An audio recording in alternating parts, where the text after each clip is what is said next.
Más textos disponibles en Simba. El torso. El duque de Candelario tenía media provincia por suya, y no iba muy descaminado, porque a sus cotos redondos no se les veía el fin, y ejércitos de labradores le pagaban renta. Mucho había heredado de sus ilustres ascendientes, pero él también había adquirido no poco, y nadie podía decir que de mala manera y sin servir a la patria.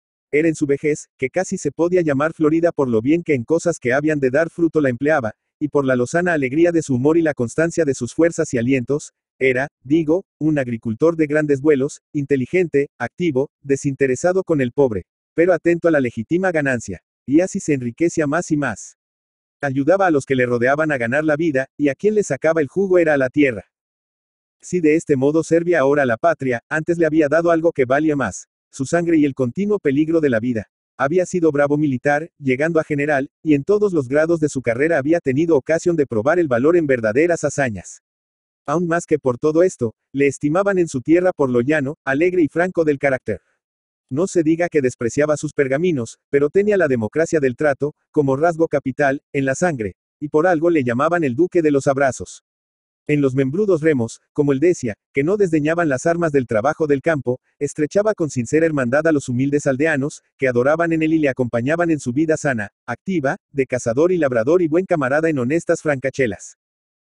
Vivía casi siempre en el campo, en un gran palacio, con aspecto de castillo feudal, donde el más aristocrático señorío se mostraba por todas partes. El amo inspiraba confianza en cuanto se le veía. Su regia mansión, situada en medio de sus dominios, rodeada de bosques, imponía frío respeto. Pero mientras de Juan Candelario, duque de Candelario, vivió, venció él a todos a la tradicional reserva, a la etiqueta linajuda, al aspecto imponente y aristocrático de su casa. Y lo que era más arduo, venció la sorda oposición de su digna esposa, tan noble como él, no menos buena, pero de gustos menos democráticos, menos expansiva en el trato de los inferiores. El duque, burlando, tenía voluntad de hierro, y donde estaba él no mandaba marinero. Así era su gran palacio casa de todos, porque él lo quería, y hacíase tratar como un labrador más rico que los otros, pero no de otra madera. Tenía solo un hijo, que, en cuanto fue posible, su madre se apresuró a enviar a Inglaterra a que se educara en Eton, después en Oxford y después en la escuela del gran mundo inglés. No se opuso el duque, porque le pareció racional que su heredero recibiese la sólida instrucción y las lecciones de vida de gran señor que a la lejos sabía el que se adquirían. Pero esto no le impidió suspirar cuando advirtió que su Diego se había entregado a ideas, hábitos y tendencias que distaban mucho de aquella sencillez castellana que para de Juan era educación y naturaleza. Su hijo se parecía más a la duquesa que al duque mismo, y la educación que éste llamaba estirada, correcta y fría, ponía el sello a las diferencias que lamentaba. Pero no se quejó. Cada cual sería a su manera. A él, ni Diego, ni nadie le sacaría ya de su paso. Pero el sucesor, que fuera como Dios tuviese dispuesto. Dejaba a los demás la libertad, que el para sí había reclamado, de vivir a su modo. Ahora sí, mientras el duque viejo existiese, su casa, pusiera el señorito el gesto que pusiera, seguiría marchando como siempre. Diego, en efecto, sentía invencible repugnancia ante aquellas costumbres de su padre.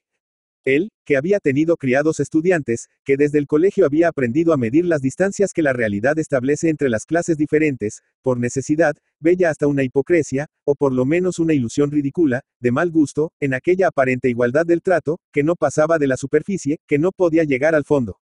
Todo esto, pensaba, es una comedia grotesca, que a nosotros nos molesta y a los pobres aldeanos los humillaría, si fueran de más fina epidermis. Con lo que menos transigia, con lo que estaba a matar, era con la confianza dichosa, extendida a las relaciones de los amos y de la servidumbre. Aquí lo grotesco y lo incómodo rayaban en tormento. Es preferible, decía de Diego a su madre en secreto, servirse a sí propio a ser por otro servido de esta manera. Un criado que no es una máquina respetuosa, un automata perfecto, es la mayor impertinencia que puede haber en un hogar. Siempre he distinguido a los verdaderos nobles de los improvisados y de los personajes plebeyos, por la servidumbre. La de estos últimos suele ser descuidada en el vestir, incorrecta en las ceremonias del trato, y todo ello sin que su señor, tal vez déspota, note semejantes distancias, que pregonan su humilde origen. El criado adivina al señor verdadero, y aunque en su servicio tenga que soportar más severa disciplina, en él está más satisfecho, tomando más en serio su oficio. Casi odio contra su querido padre sentía don Diego, al ver cómo trataba al duque Ramón, su antiguo compañero de glorias y fatigas, un héroe de la clase de tropa, y ahora jardinero y un poco mayordomo, y claramente favorito del amo. Diego era el ídolo de Ramón. Antes de marchar el chico a Inglaterra, A las nodrizas y al ayo había disputado el veterano el cariño, los cuidados del rapaz, que, cuando no estaba sobre su rodilla sana, estaba sobre su pata de palo, y si no sobre sus hombros, apretándole las orejas como los ijares a un caballo. Con la ausencia, el cariño del jardinero no se enfrió, se idealizó, cuando volvió el señorito tieso, pulquérrimo, frío, con aires de gran señor, que hasta en el menor gesto muestra la sangre privilegiada. Ramón convirtió de repente la mitad de su cariño en respeto. Si antes le quería como a un ídolo familiar, ahora le temía como a un dios, con temor amoroso, reconociendo la suprema justicia de aquella desigualdad que se le señalaba. Si con el amo viejo era confianzudo, era por cumplir una consigna. Porque así se lo había ordenado implícitamente. Por lo demás, él tenía el respeto a la sangre donde el señorito la nobleza, en el fondo de la conciencia. Bueno se hubiera puesto el duque si Ramón le hubiese venido con remilgos y etiquetas. Verdad era que poco a poco aquellas relaciones de hermandad, aquella vida de camaradas, las había ido tomando como cosa de la naturaleza. Y como todo lo que él decía o hacía estaba bien para el amo, y como su celo por el interés de la casa era de corazón, apasionado, y esto lo estimaba el duque más que un tesoro, Ramón se dejaba llevar por aquella placida pendiente. Aun en presencia del duque joven continuó tratando al viejo con la franqueza igualitaria de siempre, porque hay de él y de todos si el amo hubiera advertido que allí se desobedece a nueva voluntad, a gustos nuevos. En muriendo yo, había dicho una vez don Juan, que te cuelguen de un árbol, o que te pongan una casaca verde, si quieren, pero mientras yo viva. Lo de siempre. Pasaron años. Diego vivió lejos de su padre, a lo gran señor, en el mundo, se casó con una duquesa, y no volvió al palacio de Candelario hasta que murió su madre. Estuvo allí poco tiempo, lo bastante para convencerse que el duque llenaría el vacío que dejaba su mujer, en lo posible, con la influencia de Ramón. Sin malas artes, sin astucia, sin ambición, por su inteligencia, su energía y su celo, el jardinero había invadido todas las funciones de mando. El duque, muy postrado, decía: él es mis pies y mis manos. Y eso que no tiene ni manos, ni pies. En efecto, el veterano, que había dejado una pierna en la guerra, había dejado después, poco hacia, en un tejado del palacio, un brazo, con ocasión de apagar un incendio. No importaba. Con lo que le quedaba, Ramón lo dirigía todo, lo vigilaba todo. Diego, al verle de tal modo lisiado, le puso un mote que hizo sonreír a su esposa la duquesa, poco amiga también de aquellas confianzas de los criados. Le llamó el torso, porque apenas le quedaba más que el tronco, y ese, viejo y arrugado, aunque fuerte como una encina. Poco antes de morir, el duque llamó a su hijo a su lado. El pobre viejo, rendido ya en el lecho en que iba a expirar, no sentía ahora la energía que en otro tiempo le hizo ser dueño absoluto de su casa. A los pocos días de llegar don Diego, Ramón, ya caduco también, tuvo que entregar el poder. El señorito muy amado, que no dejaba de quererle a él, pero a distancia, le hizo entender bien claramente que se había equivocado si creía que aquel trato familiar de amos y criados que don Juan había impuesto, era ley natural del mundo. El verdadero respeto, la verdadera lealtad a los amos, consiste en otra cosa, en saber guardar la decorosa distancia que hay de clase a clase. En adelante, puesto que por desgracia don Juan ya no dirigiría nunca la casa, todo cambiaría. Cada cual volvería a su sitio. Él, Ramón, pues era jardinero, volvería a sus jardines, viviría a la arriba, en el pabellón de la Glorieta, que estaba en un altozano, a lo último del parque. Ramón no se lo hizo decir dos veces. Amo nuevo, vida nueva. Era un perro fiel. Mientras se había querido caricias, confianza, había sido cariñoso, confianzudo. Había dormido a los pies de su amo, dándole el calor de su afecto. Ahora se le mandaba a la puerta, a vigilar desde fuera como buen mastín. Pues afuera, al pabellón de la Glorieta, al destierro. Y ala se fue, humilde, algo avergonzado de haber tomado en serio su papel de mayordomo y favorito. Don Juan notó el cambio, pero ya no tenía humor ni fuerzas para protestar. Además, él abdicaba de buen grado. Era natural que su hijo quisiera empezar a ejercer el mando. Él mismo le animaba a ello para darse el gusto de ver reinar al heredero, orgullo y gloria de su padre. Diego es un gran señor, se decía don Juan. Yo, a lo sumo, habré sido un gran aldeano. Y murió don Juan, y el cambio iniciado se acentuó y acabó por ser completo. Aquellos dominios, metidos en el riñón de España, parecían ahora una de esas mansiones de los landlords que nos describe y pinta de Graphic de vez en cuando. Allí todo era inglés, todo, como diría don Juan, tieso, correcto, frío. Mayordomo hubo, pero no fue Ramón. Los criados fueron autómatas con aquella casaca verde de que el difunto duque se burlaba. Hubo en el palacio siempre convidados, pero no eran los labradores del contorno, sino señores muy serios poco llanos también. Ramón apenas salía de su pabellón de allí arriba al extremo del parque, Se dio por confinado, sobre todo desde que se le advirtió que su cargo de jardinero sería en adelante honorario, si bien seguiría cobrando su sueldo, pero sin ejercicio de funciones.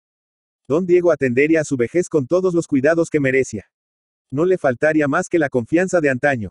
No se quejó. Cambio de vida. Fue el más respetuoso, el más estirado, el menos comunicativo de la servidumbre. Aceptó su suerte, y sin vergüenza comió agradecido el pan que se le daba por los servicios de toda una vida. Sin embargo, en un rincón de la huerta trabajaba lo que podía, casi siempre solo. Los duques iban y venían. Vivían en Candelario parte del verano y todo el otoño. En toda la temporada Ramón veía a su don Diego del alma 2 o 3 veces.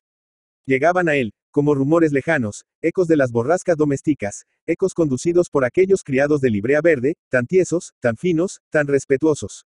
Ramón sentía lágrimas en los ojos cuando oía aquellos chismes de lacayos, en que las tragedias domésticas se tomaban como sainetes por la servidumbre, que se vengaba así, a escondidas, de su humillación constante. El señorito no era feliz, pensaba en sus soledades en el pabellón de la glorieta. Pero Dios le librara de decirle una palabra de consuelo. Una tarde le vio acercarse a la glorieta, solo, taciturno, con el terrible ceño fruncido. Ramón estaba sentado en un banco rústico, descansando de la faena, para el cada día más fatigosa de regar las legumbres. Pasó el duque a su lado, cabizbajo. Ramón se puso en pie, en el pie que tenía, y llevó la mano única a la frente para hacer el ademán de descubrirse, aunque no traía nada en la cabeza. El duque le vio. Le miró con repentina dulzura. Le puso una mano sobre el hombro. Pero al notar que al criado, al torso, se le llenaban los ojos de agua y de preguntas, y temiendo que rompiera a hablar como no debía, en vez de permitirle preguntar por las penas del amo, le dejó frío con un gesto, y le dijo: ¿Qué tal ese reuma? El médico dice que acabare por perder el uso de este otro brazo, y con el muñón del que le faltaba procuraba señalar el que tenía. Y yo creo que lleva razón el médico, porque me pesa como un plomo. Pero lo peor no es eso, es que la pierna mía se empeña en pedir el canuto, y no hay otra en la reserva. Ya sabes que nunca te faltará nada. Y el señorito, el que un día jugaba saltando sobre aquella pierna que a Ramón se le moría, cansada de trabajar sola, siguió adelante, hundida el alma otra vez en sus pesadumbres, y la cabeza inclinada hacia la tierra de sus dominios, que no les daba una respuesta a las dudas infamantes de sus airados celos, a las sospechas de su honor. Después de 100 borrascas de la vida, el duque, solo, separado de su duquesa, cuya perfidia supo de modo cierto, sin hijos, sin amor a nada del mundo, sin amigos verdaderos, como la mayor parte de los hombres, se retiró a sus dominios de Candelario, como al abrigo de una ensenada en una isla desierta. No era un puerto familiar donde le aguardaran los suyos, era un abrigo en tierra inhospitalaria. El mundo era ya para la isla desierta. En Candelario vivía con hombre de cariño, de fe, de ilusiones, pero sin luchar con las olas. En calma terrible, de cementerio. Pero también entre cementerios, el afecto escoge. En su palacio había la corrección de siempre. Los criados, siempre de verde, saludaban inclinándose hasta el suelo. El servicio era solicito, esmerado, nada faltaba al duque, su cuerpo era servido como por las manos volanderas de los castillos encantados. Pero le sobraba una cosa: la discreción absoluta de su gente. Los criados, según antigua costumbre, por disciplinaria tradición, miraban en el duque al ser superior, feliz y sin flaquezas, por decreto divino, por privilegio de la sangre y la grandeza. Suponer al amo necesitado de consuelo, de ayuda, pidiendo y solicitando, con la mirada a lo menos, amparo, calor del corazón, era absurdo, una irreverencia. Ningún criado de aquellos, ni el más sinceramente fiel, creía que entraba en el cuadro de sus obligaciones tener lástima del Señor, pararse a pensar en que podía estar triste en aquella soledad espantosa.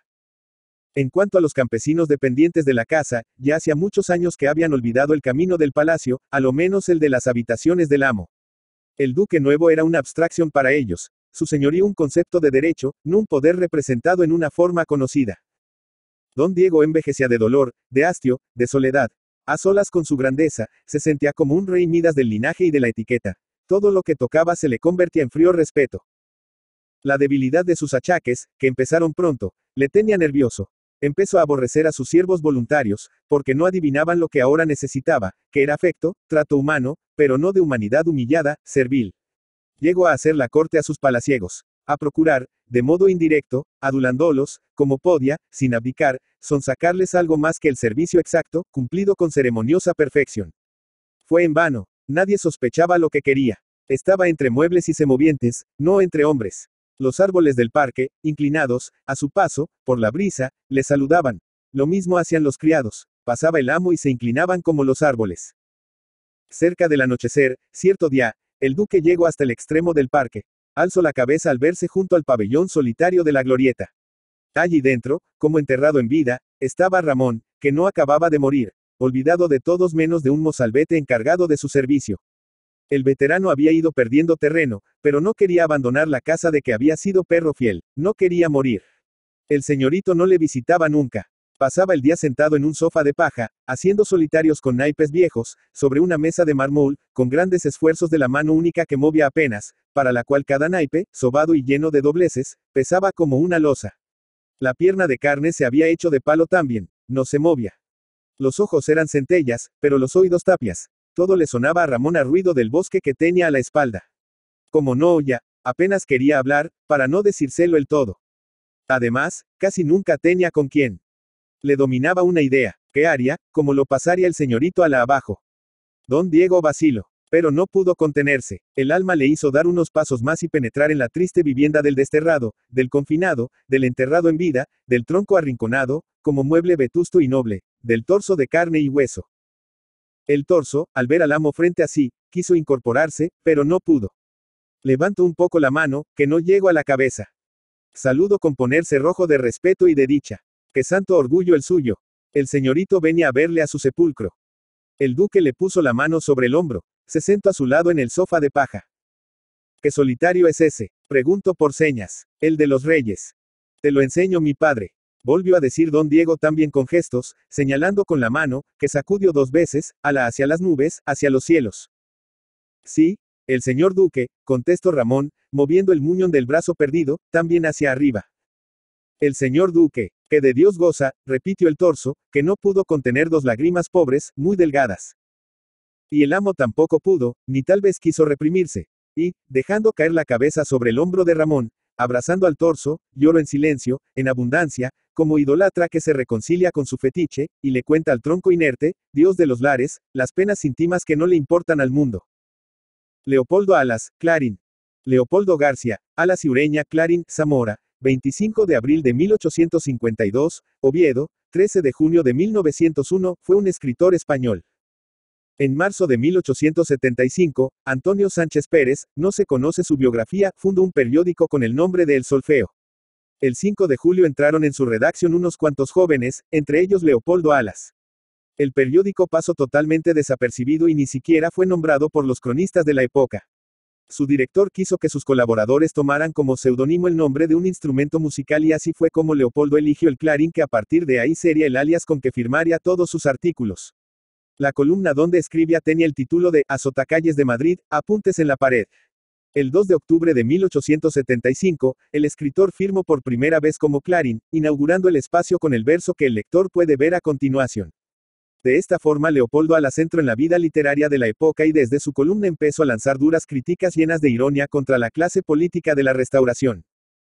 Durante los ratos libres que le dejara la cátedra de la universidad, Clarín escribía artículos para los periódicos El Globo, La Ilustración y Madrid Cómico. Envía a los periódicos del Imparcial y Madrid Cómico sus paliques, satíricos y mordaces que le proporcionaran algunos enemigos adicionales. En 1881 se publicó el libro Solos de Clarín, que recogió los artículos de crítica literaria. El prólogo es de Echegaray. Ese mismo año, en el mes de octubre publicó en la Ilustración gallega y asturiana el artículo, La Universidad de Oviedo, en el que hace un elogio al claustro restaurado y formado por los profesores Builla, Aramburu y Díaz Ordóñez, entre otros. A los 31 años de edad escribe Clarín su obra maestra La Regenta. En junio de 1885 salió a la calle el segundo volumen de esta composición del arte literario. En 1886 se edita su primer libro de cuentos con el título de Pipa. En 1889 termina un ensayo biográfico sobre Galdós, dentro de una serie titulada Celebridades Españolas Contemporáneas. A finales de junio de 1891, el editor Fernando Fe saca a la luz la segunda novela larga de Clarín, Su único hijo. En 1892 Clarín pasa por una crisis de personalidad y religiosa en que, según sus palabras, trata de encontrar a su yo y a Dios. Poco después dejó reflejar dicha crisis en su cuento Cambio de Luz, cuyo protagonista Jorge Arial representa al autor y sus preocupaciones, sus dudas religiosas y su escepticismo filosófico.